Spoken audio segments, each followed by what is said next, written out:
guess we started with the light, like trying to find ways of making it look as raw as possible, which meant no lights. And there's very few lights in the show. We just came up here and drove around a lot and just had a look for places that were period, like that felt like that they'd been there forever.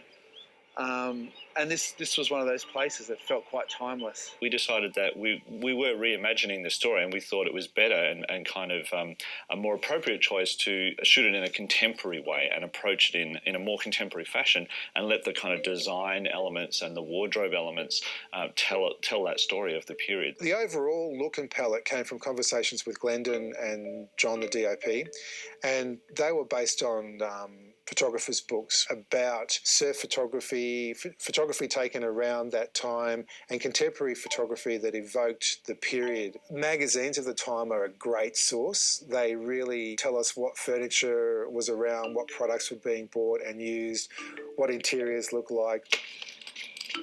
Truth or dare? Most exciting moment you've ever had with a guy? We've tried to keep a sort of simplicity, I guess, about the look. Sort of, an innocence, a sense of innocence about Australia at that time. Come on. It's quite a big show. It's quite broad in that there's a lot of cast. So we often have 8 or 12 kids all together on set, and that's just logistically hard because we've tried to use original clothes as much as we can. And Kiara, with hair and makeup, I've worked with Kiara a lot, and we talked about it very early on that we didn't want it to be a wig show. And, you know, what I love about Kiara is that she doesn't feel that her job is to make you be able to see that she's put makeup on people when you watch Rushes, you know.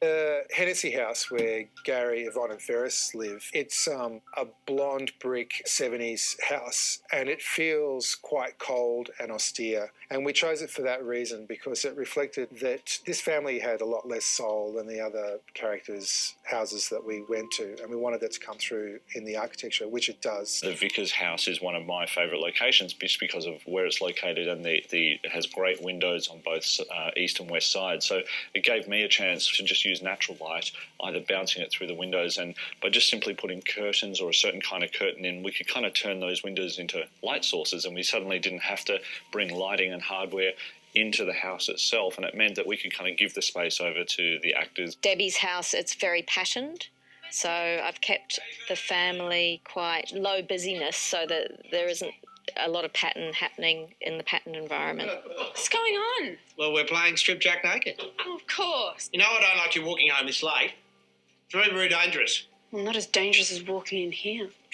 Pam and Roger are sort of obviously much more relaxed, sort of got a touch of bohemia about them, but they're definitely not hippies. The Night House is great because it really says a lot about the characters that live here. They're loose, they're a little bit bohemian, they have a sense of style, and I think that really comes through in this house. All the lenses that we're shooting the show on are from the 70s. So we've got modern, fantastic photographic cameras, that can shoot with very little light, but we're putting very old lenses on them from that period, and you get this kind of great imperfections and beautiful sort of imperfections, really, and flaws with these old lenses. I think what we were learning, even in pre-production and through casting and finding locations and finding the visual look of the show, kind of informed the writing a little bit. So it became this thing that rather than just taking out a set of instructions on what you're going to shoot, it felt like there was some room to move, which, as a director, and like as you say, in TV, it doesn't often happen that way. They are locations, they're not sets. So that makes a really huge difference, I think, for performance. So you're not walking into a studio onto a set, you're actually walking into a house, you're walking down a street. So it feels very organic. And I think that has a huge impact on performance.